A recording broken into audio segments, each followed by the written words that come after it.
need to be having your own people talking and singing your praises.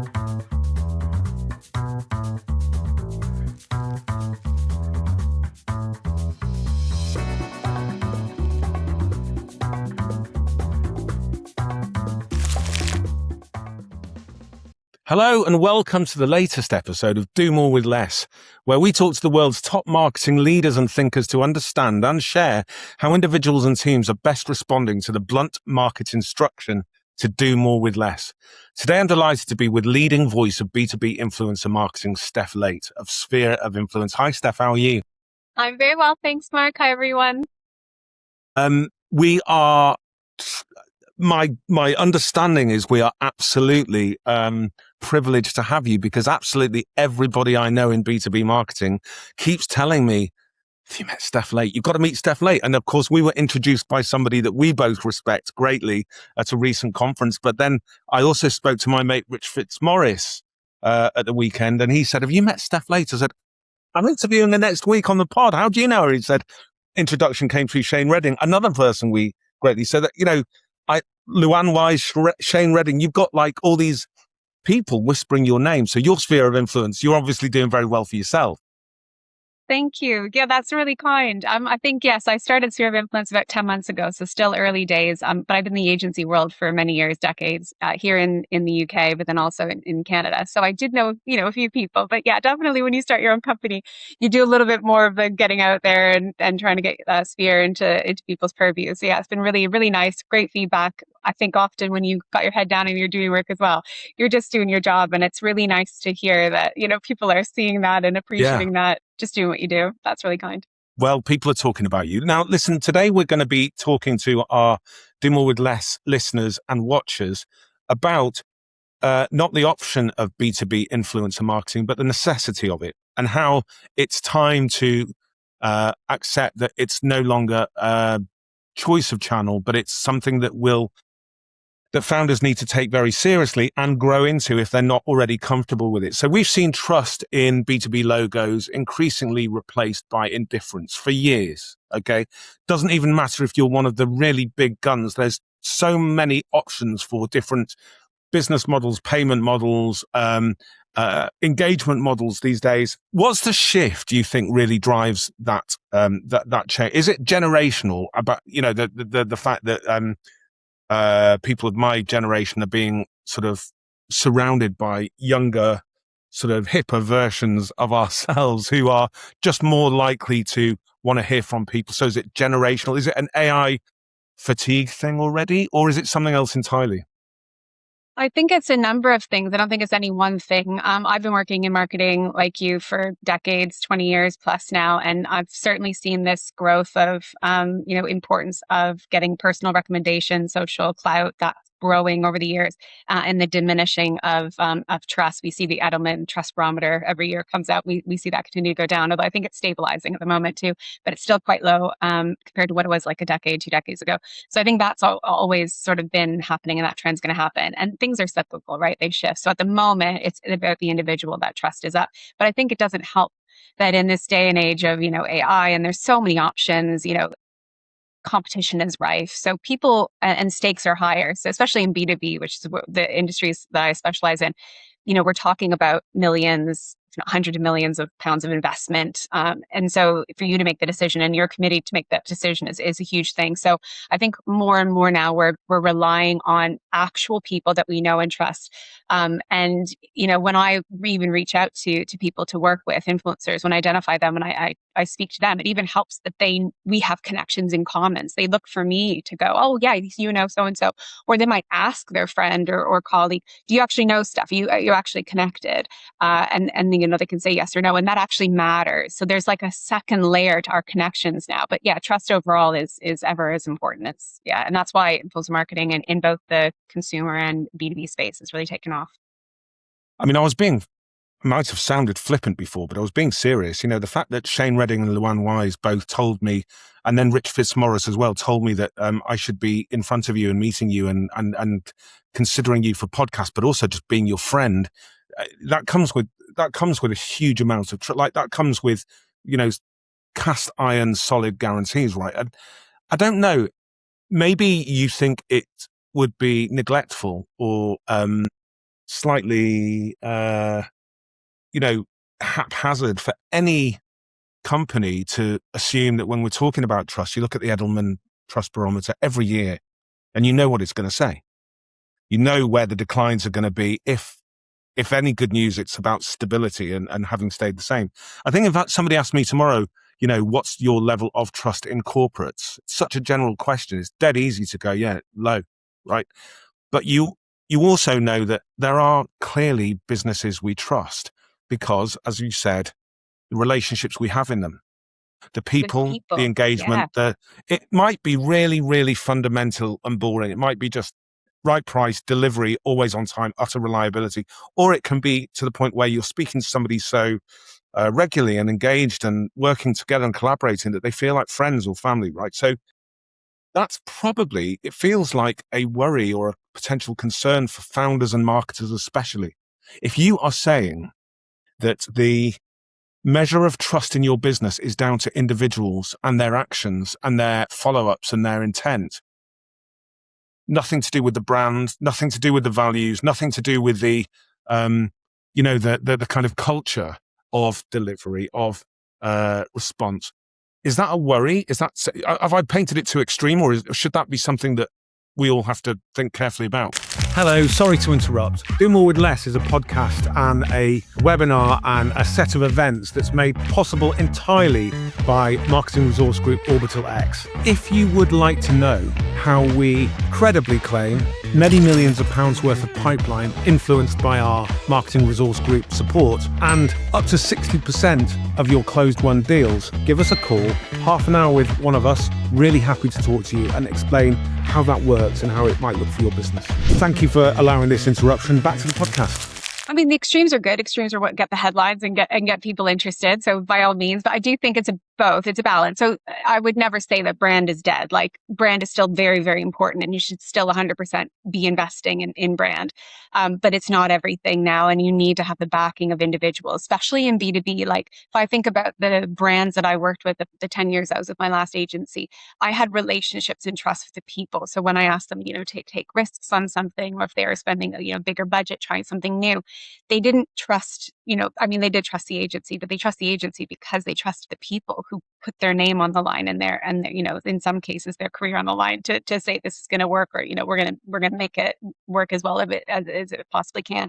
And they trusted that. And I think we make those same decisions when we partner with agencies, or we partner with clients, and on some level consumers make that same trust promise with the brand when they purchase, when they make their purchases. Obviously, at a consumer level, I'm thinking about like beauty brands, for example. You don't know anyone necessarily that works at said beauty brand. It is a lot of brand trust, but you do trust the influencers and the creators who are talking about the brand to varying degrees. There are some that have more credibility than others. And that authenticity is ever more important too, because if we sort of segue into another, this trust is actually starting to diminish with creators themselves, because in the last 10 years, like, that's really skyrocketed. So people are more cynical now when they see in their feeds, so-and-so representing whatever brand. It actually, it's becoming so important for those creators to be careful too about which brands they partner with and how many they partner with and how often they represent brands too, because their own credibility and trust is starting to diminish. Yeah, it's really interesting. And I've seen you say in the past that a central focal point for all of this new influence activity is founders.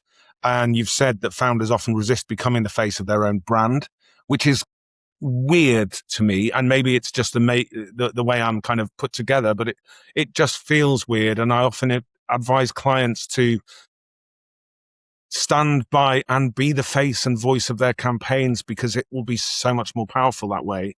And even though it's essentially free reach that they already own, there's this resistance. And I wonder if it's a personality thing. Like, what's the small first step you give a reluctant founder to get started, who got into it because they're supremely technical and built something amazing, or because they are just a really hungry entrepreneur with great go-to-market chops and saw an opportunity, but they genuinely didn't get into it for profile or fame, or what I call the showbiz end, which, by the way, is what this is. Yeah. Well, I mean, that's like a lot of us. I don't think many of us get into businesses, or I certainly didn't become a founder so I could be famous or something. Like that's not of interest. It was more about putting food on the table and doing something I enjoy and spending my time, well, and making as much as I can, obviously with the work life balance in it. So like a lot of us get into this for that kind of reason. But I understood that part of my role as a founder and for when my company grows, going to have to get more comfortable being on camera and doing these things. And I'm learning as I go as well, trying to limit my ums, for example, when I'm speaking. And when you watch yourself back, there's always stuff that we can just did it. There's always stuff that we can learn. I think that for founders who start companies that don't necessarily want to be the face of the camera, one of the things they could do is think about somebody else who's, in their same C-suite level who could be the face of the company. Then maybe it's your CMO, maybe it's your, head of.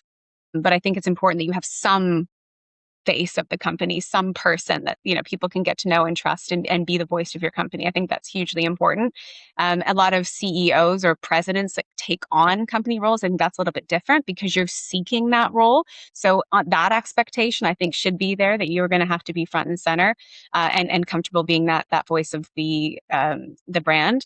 But I think for founders, yeah, a lot of the time they do start companies without the realization or the realization, the importance, that they will have to step outside their comfort zone and do these things. And a lot of the time, the technical ones, especially, are happier being in the background. So maybe consider having a co-founder or someone else who can do that for you if you really don't want to do it, because it's not going to work unless you've got someone who's really interested in doing that role.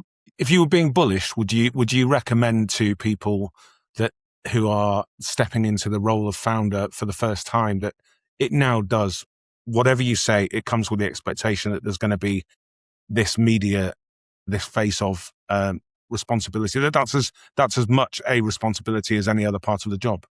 Absolutely, it is. And also, if you want your employees and your teams, employee advocacy is also another growing area, that many companies are now investing in and asking their employees from day one, putting it in contracts that just as if you would sign something that said, occasionally you're going to have to work outside of hours for not equal pay. That's a responsibility. If you have like an event you need to go to or something, we sign that happily. I think a lot of the time, more increasingly, we're going to see that, occasionally we're going to be asking you to post about, product launch or whatever, and you're going to have to use your social media or a social media you feel comfortable using. So start an account that's just work, or start, just post on LinkedIn and really be active on there. But I think you have this added benefit almost as an employee too, if you have a voice. Certainly, it looks great on your CV if you can say, oh, I've also got, half of or 10,000 followers or 5,000 followers who've trusted, a network that will buy into sort of what I'm talking about. That's only going to benefit the company. So I think the more the employees are doing this, that founders will be expected to lead from the front and do it as well. I've been a marketer of companies for many years, and haven't. I would say honestly that I haven't had a founder who was comfortable with this since 2014 until now.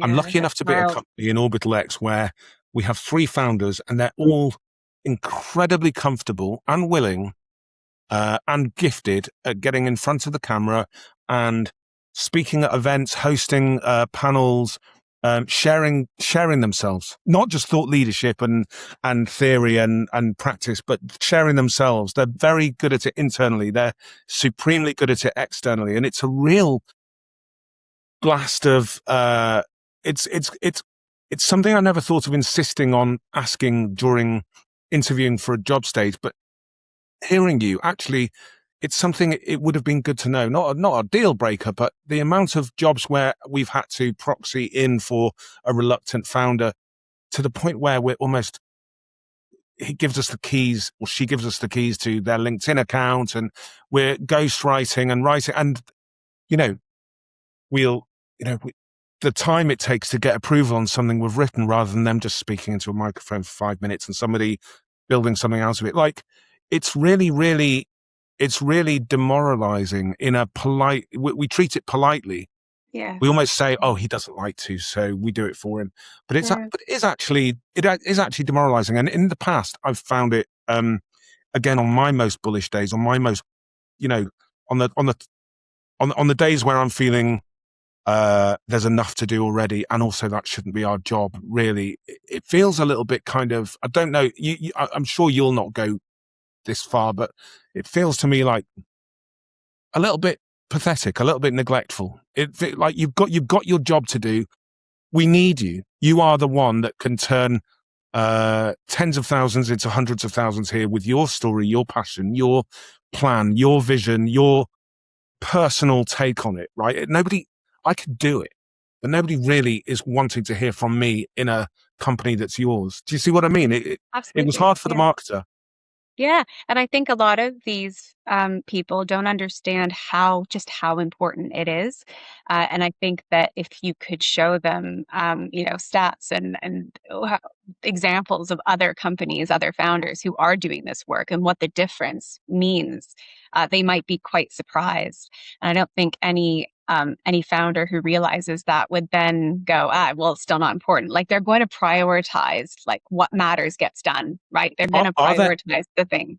Are there numbers out there, Steph, that talk about the sort of demonstrate commercial value?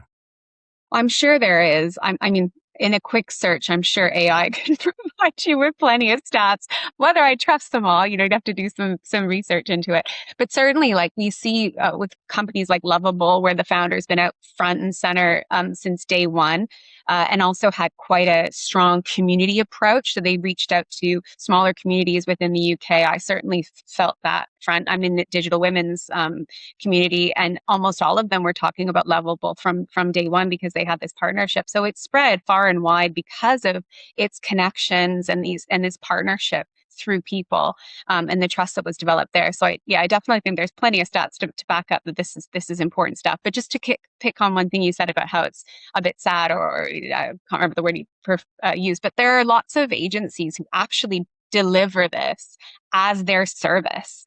So I don't want to sort of poo-poo the great work that they do. And there's clearly a need for it. You wouldn't have so many that offer exec comms or personal branding or, these services. They are important and they do the best job that they can to be you, but they're not you. And so like the best you is you. So when I was 12 months ago, when I was considering leaving the agency I've been with for over a decade, I knew I wanted to go and start my own company, but I wasn't sure which. I'd done like lots of different. I was head of client services for years, and so I knew what to do and how to deliver it, and that wasn't a problem. But like, what am I passionate about, or like, what do I see as a real need that's only going to grow sort of in the next 10 years? And when I looked at exec comms, I didn't feel that passionate about that. Not like what I did with influence marketing, but I also really do believe fundamentally, without causing any, trouble for those agencies out there. Respect what they do, but it's not something I think that people should rely on generally. Whereas I do think the influencer marketing is a service that is needed by a lot of companies who don't have their own internal influencer marketing teams, partnerships, managers, etc. And it is such a growth area and such a great investment. And I truly believe that. And I've seen the difference it can make. So that's why I went full on 100% influencer marketing. And I don't offer any sort of exec comm services, though I know great people who do. So what does Sphere of Influence do for its clients? So Sphere of Influence is a B2B influencer marketing agency. So we help B2B brands specializing in SaaS and tech brands, but we'll work with lots of different B2B brands. We help them to find credible influencer voices in their industry, and we will help partner with them to create, one-off campaigns, but also and more so growing is this ambassador program where you have a select amount, 20, 50, 100 plus ambassadors who are super knowledgeable in sort of what they do, and you partner with them to create amazing content that's only going to help your ICP even more. It's not always about encouraging a founder to be at the center of it. That can be a range of different, Yeah, the first thing I always say whenever I talk to a new prospective client is, what's your employee advocacy program like? First and foremost, is your founder out there? And I can quickly have a look even before our first call and just see what the sort of state of play is at the moment, because that's your first go-to. Is if you know Andy Lambert and his spheres of influence, not to be confused with my agency Sphere of Influence. We've known each other a long time. It was just a funny coincidence, but he came out with a great book last year, which is around these six spheres, and two of them are the founders and the employees that work for you. That's always first and foremost. You need to be having your own people talking and singing your praises and talking what you do and being passionate what you do. Otherwise, why do they work there? Or you need to rethink your company if you don't have a good enough culture, product, service, that you don't have people who are wanting to talk about you, that you have to look internally first and fix that issue. Then, look externally to partner with other great voices outside to help you propel that. Amazing. Amazing. And just to be very clear to our listeners, if Do More with Less roughly talks to the idea of getting outsized or better results without the same increase in budgets, why is founder and employee-led influence the ultimate version of that? So can you just draw us a map compared to, say, paying for the reach of ads or celebrity-style influencers as it probably would be in consumer? Yeah, absolutely. So obviously there's going to be some component of, well, of course, you're going to talk about the company, you work for them, but you can tell because you have personal relationships with these people and you know them. So you can tell how authentic they are. You don't just see them on LinkedIn. You also, if you're really close to them, you actually know them in life and you may have had a beer with them, etc. So you do actually know about how they really feel about this company that they work for. So you know when you first read that, if it's true or not. And if it's true, let's just say for argument's sake, you work for a great company, great culture, etc. So you are happy to talk about them. When you see their post or when you see someone's genuinely excited about something, and it's the person and the relationship you have, you want to be, you just naturally want to be excited for them, etc. So the numbers, from a numbers perspective, employee posts about companies are like 2 to 5 times more engaging or receive more engagement than a brand post itself. And that's LinkedIn data. So it's known that if you have your people talking about your the newest launch or latest report or whatever it is, then it's going to be seen and engaged with by more people than if the brand puts it out. So if you think you've got like 50 employees, like the numbers just speak for themselves. Why wouldn't you be doing this? And then the founder too. So a lot of the times the founders have, because they've been in the industry longer, if they've been using LinkedIn for years and years, obviously they're going to have a bigger network. So it's even more important for founders and leaders to be doing this, naturally, not every day, but at least I always say once a week, I think is pretty decent. And it doesn't take as much time as you might think, and you get better at it as you do it. So it's not a huge amount of time that you could do this, but the result is it compounds over time. So it's definitely worth doing. And there are ways to make it easier for those who are introverts and feel not threatened, but sort of kind of under scrutiny and pressure. Because again, in previous campaigns, we wanted to include the voices of brilliant, smart, innovative engineers who didn't necessarily want to be on camera, but you kind of have to figure out how to make it easy for those people. Like what's going to make it so that you can stay in your comfort zone as much as possible, but talk to the brilliant job you're doing so that people can see that, that you don't want this to start thinking, like it's, I don't know, maybe I'm wrong, but you don't want it to start impacting who you hire. You don't want this to be a kind of, well, from now on, because of this, we're only going to hire people who consider themselves extroverts. That would be mad, right? But it's about trying to figure out how to capture the stuff that makes you really cool inside, with the people that are there doing it, even if they would absolutely slap away a camera within 10 yards. Yeah. I'm smiling because I'm literally thinking of like 8 or 10 people that I've worked with over the years straight away that they're like, he would hate posting on LinkedIn, or, he would never work for us but he's so brilliant. Like we wouldn't want to lose him. So for people who are a little bit more, bashful, or like they just don't want to talk with the company in a public way, like such as LinkedIn or Instagram, there are other platforms. Like I always think of Reddit for our specialist teams, IT members who are hot on. A lot of my clients work in B2B, so like asset management, like not sexy industries, but super interesting to the right group of people. And there are so many threads on Reddit that are all about, IT asset management, software management. And so when they get in the the feeds there, they can help people, genuinely help people and build up clout within Reddit, but they're completely anonymous. So they're talking about the company from time to time, obviously like 1 or 2 out of 10 times. They might mention if their company that they work for has a solution for that, but it's genuine. They genuinely do. But they'll spend there, let's say a company gives their employees, I don't know, 15 minutes a day in the morning to, to check feeds, engage, and then maybe an hour a week to do a post. So in that time, you choose how you want to spend that time. And then you just kind of maybe take a screenshot. I don't know. Again, I don't offer this as a service, but companies can figure out how to do this and how to monitor it. And then they can do the return on investment sort of data stuff. But there's lots of opportunities for all levels of employees and all kinds of extrovert, introvert people to get involved in this. It's definitely worth it. And yeah, it's not just one way to do anything.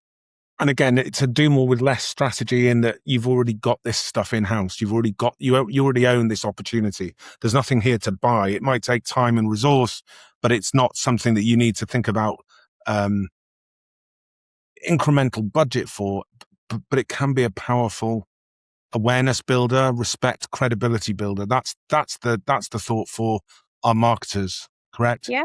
Absolutely. And again, if you don't have a company yet that has people that are working for you that would sing or like, I think one of the first questions you could look at is when you ask people, would you recommend us would you recommend us working for us to your friends or your family colleagues? And then I ask customers, would you recommend us? Like you have that score. What is that? What does that look like? Because if it's low, then you're probably not going to be successful launching an ambassador employee advocacy campaign. But if you get good feedback and you're scoring sort of higher, I think you're going to be in a good place to launch this. And yeah, you can start off with a small group of pilot group, probably have a couple marketers in there to be successful. And your executive teams need to be involved in this from the get-go to lead from the front and show people they're putting in the time and the work to get it done as well. You start everything with a pilot. I think for some companies, they like to see that it works, and on a small budget, they want to see some feedback, learn, and then grow. I think that's from the large, vast companies I've worked with that haven't done influencer marketing or even employee advocacy before. They do want to start with a pilot, but it's not the only way, certainly. And you're going to get more. Obviously, you're going to get more results if you do bigger campaigns, definitely. I mean, that would be the worry for me, right? Because if my company engaged you but said to you, we want to start small and figure out what works before we commit real budget. My as a marketer, my take would be, well, we're going to screw it up before we've even started, because by being so cautious and keeping things small and restrained, we're actually doing damage to the impact it would or could naturally have. And so, I always feel that as marketers, we've got to work so much harder to like when you're proving on a small budget for a trial, because that, given a proper commitment, it's far more likely to be able to show results quicker. But there's different things you're measuring. So to start off with, let's just say you want to get the infrastructure down. Let's say you've never done this before. So you want to look at how's it going to look? What are we going to use? What tool?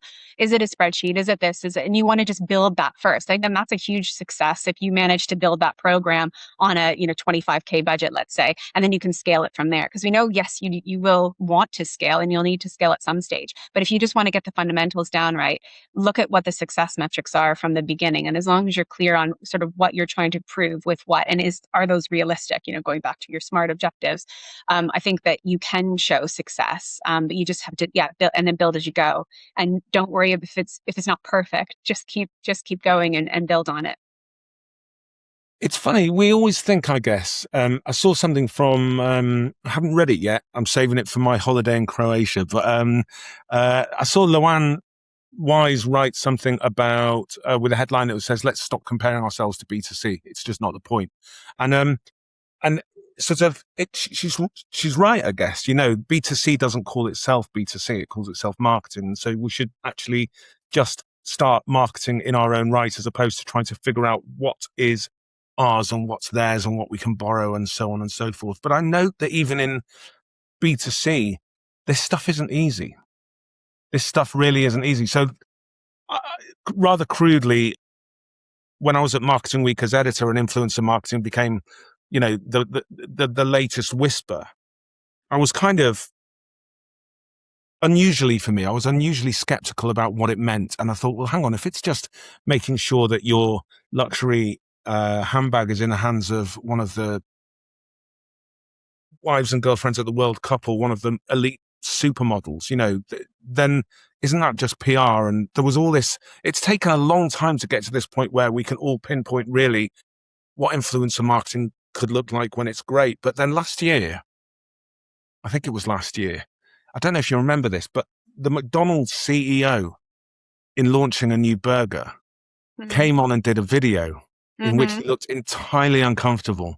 Yeah, And he said, and he was not a naturally gregarious guy anyway, but it was the way he handled the product. He was like, I can hardly wait to rip open this new mega burger for my lunch. If I just and he peeled it weird, and he sort of looked at it, and he sort of took a mini bite. Yeah, I don't know how that is extraordinary. I'm going to have that later for my lunch. It was like, and then I think the Burger King CEO sort of rather opportunistically hit back and just did a video of himself stuffing burgers into his mouth. Yeah. And the whole thing was that CEO of McDonald's has literally never eaten one of his own burgers in his life. He hates it, right? Yeah. And I saw Mark Ritson write something and say, look, everyone's caning him and cussing him, but that video is now one of the most seen in the world. And also, frankly, McDonald's is killing it quarter on quarter, year on year, every year. It's just growth. And they're one of the great companies of our time and blah, blah, blah.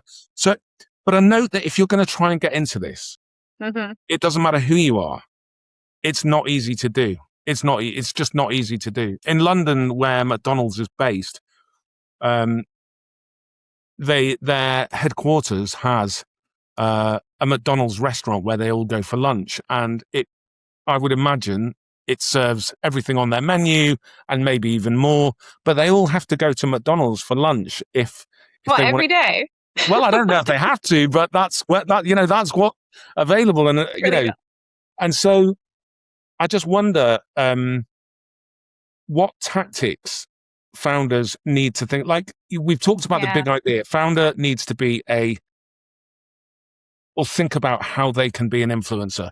But what are the tactics? What are the things that they should actually think about kind of in real terms? Is it, how do you feel about scripts? How do you feel about somebody ghostwriting I feel weird about ghostwriting. When I wrote a book, I genuinely wrote it myself and thought that was the process. And then I found out subsequently that books that were selling in the same market and done very well were ghostwritten.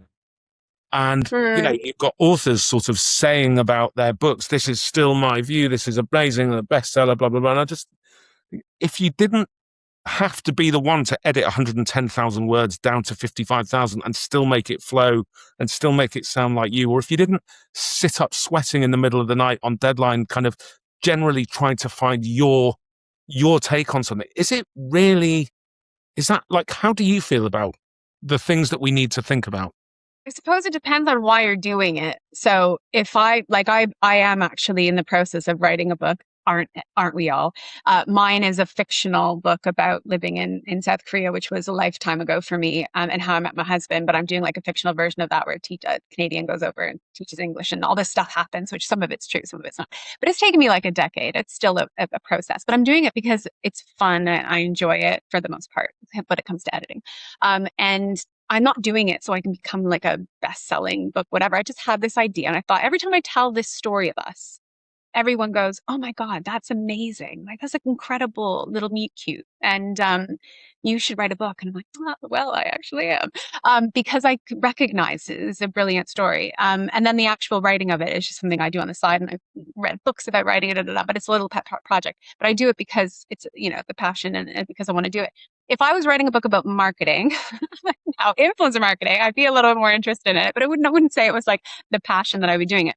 And I think that I might use, not a ghostwriter to write a book about influencer marketing. I should write that, but it would be, a little bit more laborious, a little bit more of a process. But when I got to the end, if I suffered through it, I would genuinely feel very good about myself, or like I've really accomplished something, like any big feat. When you get to the end of like climbing a mountain, you actually climbed yourself. You didn't get anyone to sub in for you. You didn't get a bus to the top. You climbed that mountain, and you feel like that sense of accomplishment, no matter how long it took you to get there. I think that's how I would approach that. But not everybody's the same. Not everybody is writing a book to go through that like cathartic process or to learn. They just want to get to the end to make some income, or they want to write books because it gives them clout so that more people will sign up for the thing that they do, or the service that they offer, the product that they sell, because they have these other books so they look credible, etc. So everybody does things for lots of different reasons, if that makes sense. I forget the question you asked me. Like anywhere near a credible answer. I also forget the question I asked you, because now I intend, when we get off camera, I intend to find out how you and your husband met. That's all I've been thinking about since you said it.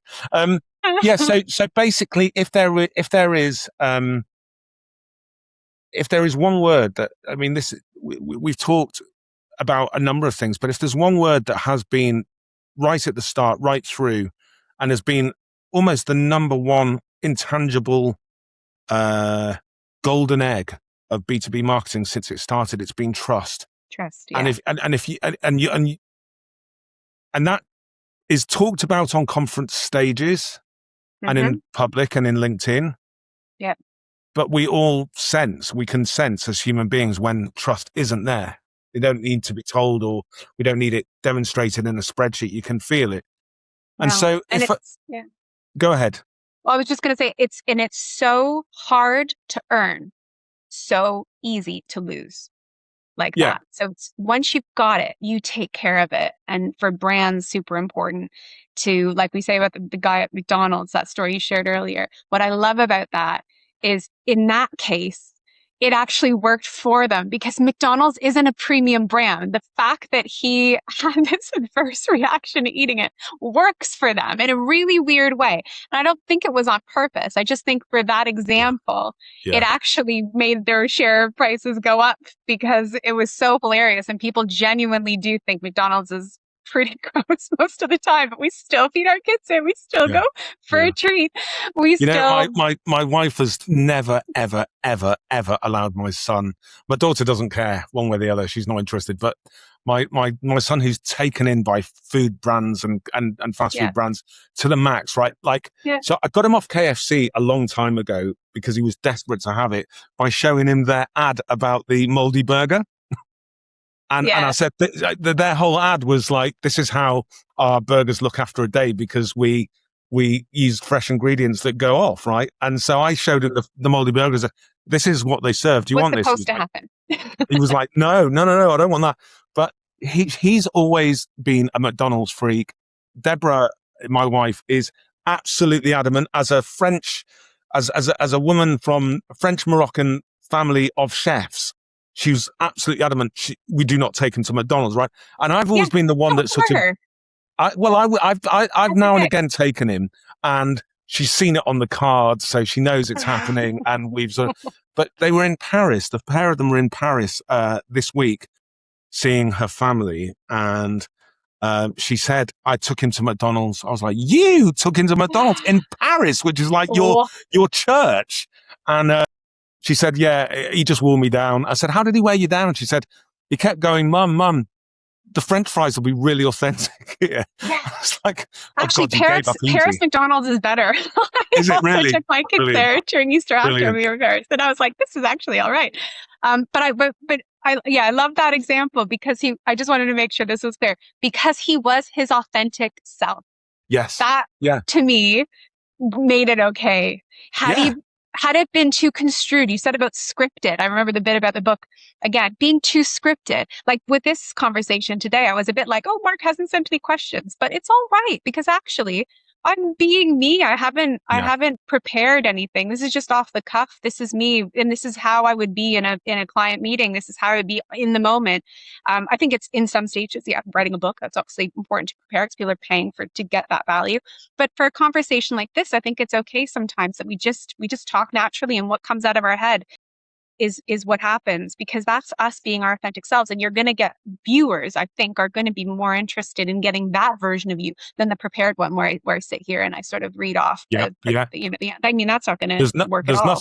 There's nothing worse than watching somebody either on a podcast or a LinkedIn video and you can see their eyes moving across the screen as they read. Yeah, and I'll tell you, I consider it a very, very, very fortunate confluence of events that I am an experienced and seasoned marketer, if not a good one, at a time when the era of the unpolished is on us. Like, it suits me greatly to be unscripted, unpolished, and it works for us. It genuinely works. It's a huge asset. Experience. I think you had someone, I quickly had a look yesterday at your previous listens and stuff, and you had somebody on who was talking about just the biggest asset you have is your experience. So if people that are getting into their 40s, 50s aren't, being hired, that's a huge, that's terrible for the industry, because you're not going to get the experience that we have, and it'll show. Yeah. Listen, one more question then. Trust is the mainstay of B2B marketing as the thing you need. But I was going to get onto the fact that it's everybody's favorite subject, and it's the one thing that everybody claims that they can build and deliver. But the way you're talking about trust, it's really, really easy for bosses, CEOs, and founders, the people who you really want to be the influencers of your company, the speakers, the effortless thought leaders. They'll often find their reason that themselves too busy. They'll say, listen, I get it, I know it, but you're going to have to bear with me because we've got the board meeting coming up, and I've got the reports to file, or I'm on sales pitch after sales pitch, I'm in back-to-back meetings. Is there a practical ratio of time, or is there a suggested framework or is it more just get them to do it? For somebody who says, listen, the fundamentals of the business are where I sit, and I'd love to be doing all this stuff, honestly, but the week doesn't give me time. Is it necessary now to go, this is now the job, and this is, so 1 day a week, half day a week? Like, what are we talking about here? How do you make it work practically? We all have bosses. Even a CEO has a boss in the board. And so I think it has to be from top down. You have to get the board members, or, whatever the top looks like, to buy into this stuff. So there's only so much time in a day. And you need to be cutting out time to do this stuff properly. But there are lots of tools out there that can help you to do it faster, and more efficiently. But fundamentally, you need to have time to do this stuff. And it's not a nice to have anymore. It's a fundamental. But you need to be having, carving out that time for you. And you need to allow your CEOs and your leaders and your employees too, from the top straight down to the bottom, or across if you're a linear.